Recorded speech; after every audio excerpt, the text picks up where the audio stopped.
NFPA 70E Section 130.2b states that each employee who performs servicing or maintenance on an electrical installation shall be trained and familiar with the electrical hazards associated with such work and with measures to control those hazards.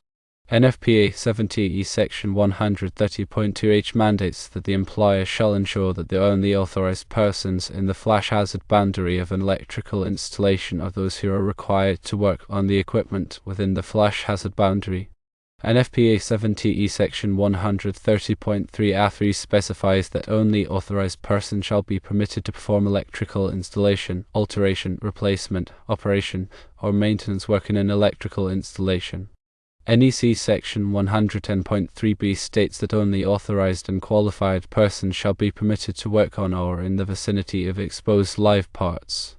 OSHA 29 CFR 1910.147 4C clearly states that the employer shall require that the person authorized to work on the equipment shall place a lockout device on the energy isolating devices and shall be the only person authorized to remove the locks. Therefore, the individual working on the energized equipment holds the primary responsibility for lockout tagout. It is important to understand what these regulations mean in practice. Let's break it down further. Firstly, authorized persons are those who have received the necessary training and possess the knowledge to safely perform lockout tagout procedures. This training covers the recognition of hazards, the methods for controlling energy sources, and the specific steps involved in lockout tagout. Secondly, the employer has a crucial role in ensuring that only authorized persons are allowed to work on electrical equipment, especially within the flash hazard boundary. This means implementing a robust lockout tagout program, providing adequate training, and enforcing compliance with safety procedures. Thirdly, the person performing the work on the equipment is the one who should apply their personal lock to the energy isolating device. This ensures that they have control over the energy source and can prevent accidental re-energization while they are working. Fourthly, only the person who applied the lock should remove it. This is a critical safety measure that prevents unauthorized removal of locks and ensures that the equipment remains energized until the work is completed. Consider a scenario where maintenance department personnel apply and remove locks for other employees. This creates a significant safety risk because the maintenance department may not be fully aware of the specific tasks being performed or the potential hazards involved. If the maintenance department removes the lock prematurely, it could expose the employee to live electrical parts, resulting in serious injury or even death. The NFPA 70E and OSHA standards are designed to prevent such incidents by placing the responsibility for lockout tagout on the person performing the work. Let's examine each of these standards in more detail. NFPA 70E is a consensus standard that provides guidance on electrical safety in the workplace. It covers a wide range of topics, including lockout tagout, arc flash hazard analysis, and personal protective equipment. Section 130.2b of NFPA 70E emphasizes the importance of training and familiarity with electrical hazards. This means that employees who work on electrical equipment must understand the potential risks involved and how to control them. Section 130.2h reinforces the need to limit access to the flash hazard boundary to only authorized persons. This helps to minimize the risk of arc flash injuries. Section 130.3a3 further clarifies that only authorized persons are allowed to perform electrical work. This provision ensures that unqualified individuals do not attempt to work on electrical equipment, which could lead to accidents. The NEC, or National Electrical Code, is a set of standards for the safe installation of electrical wiring and equipment. Section 110.3b of the NEC addresses the qualifications of individuals who are permitted to work on or near exposed live parts. This section requires that only authorized and qualified persons be allowed to perform such work. This requirement helps to prevent electrical shock and other hazards associated with working on live electrical equipment. OSHA, the Occupational Safety and Health Administration, is a federal agency that enforces workplace safety regulations. 29 CFR 1910.147 is OSHA's standard for the control of hazardous energy, also known as Lockout Tagout. This standard outlines the requirements for developing and implementing a lockout tagout program. Paragraph C4C of 29 CFR 1910.147 specifically addresses the responsibility for applying and removing locks. It clearly states that the person authorized to work on the equipment must place a lockout device on the energy isolating device and must be the only person authorized to remove the lock. This provision is critical for ensuring that the equipment remains de-energized while the work is being performed. To further clarify the requirements of Lockout Tagout, it is helpful to define some key terms. Energy isolating device means a mechanical device that physically prevents the transmission or release of energy. Examples of energy isolating devices include circuit breakers, disconnect switches, and valves. Lockout device means a device that physically prevents the operation of an energy isolating device. Lockout devices typically consist of a lock and a tag. Tagout device means a permanent warning device that is securely attached to an energy isolating device to indicate that the equipment is de-energized. A tagout device is used when a lockout device cannot be applied. Authorized employee means an employee who locks out or tags out machines or equipment in order to perform servicing or maintenance on that machine or equipment.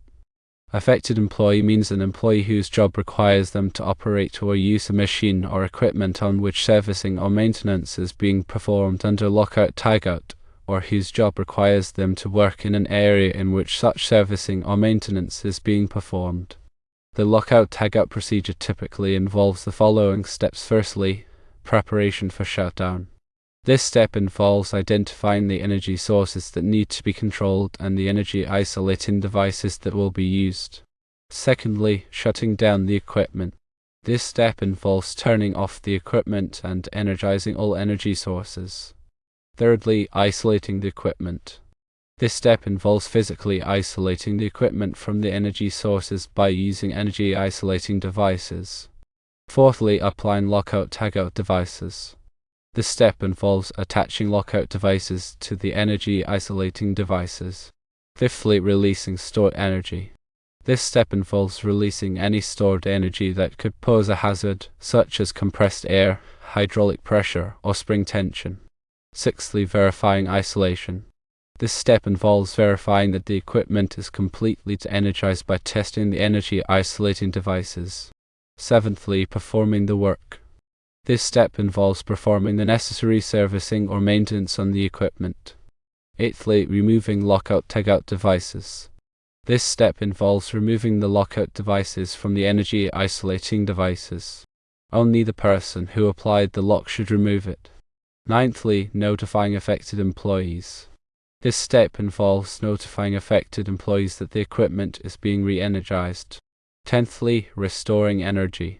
This step involves restoring energy to the equipment. It is important to follow these steps carefully to ensure that the lockout tagout procedure is performed correctly. Failure to follow these steps could result in serious injury or death. In addition to the requirements of NFPA 70E, NEC, and OSHA, there may also be other applicable standards and regulations. For example, some states and local jurisdictions have their own lockout tagout requirements. It is important to be aware of all applicable standards and regulations to ensure compliance. Furthermore, it is important to remember that lockout tagout is not just a set of rules and procedures. It is a safety culture that must be embraced by everyone in the workplace. This means that everyone must be committed to following the lockout tagout procedures and to ensuring that the equipment is properly de-energized before work is performed. A strong safety culture is essential for preventing accidents and injuries. Therefore, the person who is actually working on the equipment has the sole responsibility to perform the lockout tagout or at least apply their personal lock with the maintenance department's lock. This ensures that the equipment remains de-energized while the work is being performed and that the worker is protected from electrical hazards. The employer should ensure that the maintenance department does not remove any locks or tags that are placed on the energy isolating devices by the authorized employees. If the maintenance department needs to access the equipment for any reason, they should contact the authorized employees and coordinate the removal of the locks and tags. Lockout tagout procedures must be meticulously followed to guarantee the safety of all personnel involved. Firstly, a comprehensive risk assessment must be conducted before any maintenance or repair work begins. This assessment should identify all potential hazards associated with the equipment and the work to be performed. Secondly, all employees who may be exposed to these hazards must be properly trained in lockout tagout procedures. Training should cover the identification of energy sources, the proper use of lockout tagout devices, and the steps involved in the lockout tagout process. Thirdly, a written lockout tagout procedure should be developed and implemented. This procedure should clearly outline the steps to be followed for each piece of equipment or system. Fourthly, lockout tagout devices should be standardized and readily available. This ensures that employees have the correct tools to perform lockout tagout procedures effectively. Fifthly, regular audits should be conducted to verify that lockout tagout procedures are being followed correctly. Audits help to identify any deficiencies in the lockout tagout program and to ensure that corrective actions are taken. By adhering to these guidelines, employers can create a safe working environment and prevent accidents and injuries. It is also crucial to foster a culture of safety within the organization.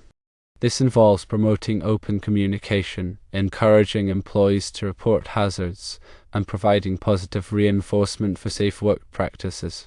When employees feel empowered to speak up about safety concerns, it creates a more proactive and responsive safety culture. In addition, employers should invest in the necessary resources to support the lockout tagout program. This includes providing adequate training, purchasing appropriate lockout tagout devices, and conducting regular audits. By making safety a priority, employers can demonstrate their commitment to protecting their employees and preventing accidents. Furthermore, it is essential to continuously improve the lockout tagout program based on feedback from employees, audit findings, and industry best practices. This ensures that the program remains effective and relevant to the changing needs of the organization. In conclusion, lockout tagout is a critical safety procedure that must be followed to protect employees from hazardous energy. The person who is working on the equipment has the sole responsibility to perform lockout tagout or at least apply their personal lock with the maintenance department's lock. Employers must provide adequate training, develop and implement a written lockout tagout procedure, and foster a culture of safety to ensure that lockout tagout is performed correctly. By working together, employers and employees can create a safe working environment and prevent accidents and injuries. The legal ramifications of failing to comply with lockout tagout regulations can be significant.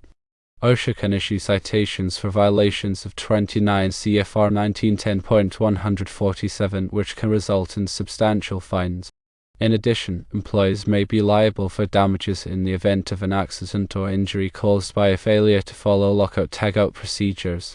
The financial costs associated with accidents and injuries can be substantial, including medical expenses, lost wages, and workers' compensation claims. Beyond the financial costs, there are also the human costs of accidents and injuries, including pain, suffering, and emotional distress. It is important to remember that lockout tagout is not just about complying with regulations. It is about protecting people from harm. By following lockout tagout procedures, employers can demonstrate their commitment to the safety and well-being of their employees. This can help to build trust and improve employee morale. A strong safety culture can also enhance the organization's reputation and attract and retain talented employees. In today's world, safety is a competitive advantage. Organizations that prioritize safety are more likely to be successful in the long run. Therefore, it is essential for employers to invest in lockout tagout programs and to foster a culture of safety. By doing so, they can protect their employees, comply with regulations, and enhance their organization's reputation and success. It is also important to note that lockout tagout is not just applicable to electrical equipment. It can also be used to control other types of hazardous energy such as hydraulic, pneumatic, and mechanical energy. The principles of lockout tagout are the same regardless of the type of energy being controlled. The key is to identify the energy sources, isolate the equipment, and apply lockout tagout devices to prevent accidental re-energization. In addition, Lockout Tagout can be used in a variety of settings, including manufacturing plants, construction sites, and hospitals. The specific procedures may vary depending on the setting, but the underlying principles remain the same. It is important to tailor the Lockout Tagout program to the specific needs of the organization and the types of equipment being used. This may involve developing customized Lockout Tagout procedures, providing specialized training, and using different types of Lockout Tagout devices. The goal is to create a Lockout Tagout program that is effective, efficient, and easy to use. By taking a proactive approach to Lockout Tagout, employers can create a safer working environment and prevent accidents and injuries. This requires a commitment to safety from the top down, as well as the active participation of all employees. When everyone is on board with safety, it creates a culture of vigilance and responsibility. This is the key to preventing accidents and injuries and ensuring the well-being of all employees.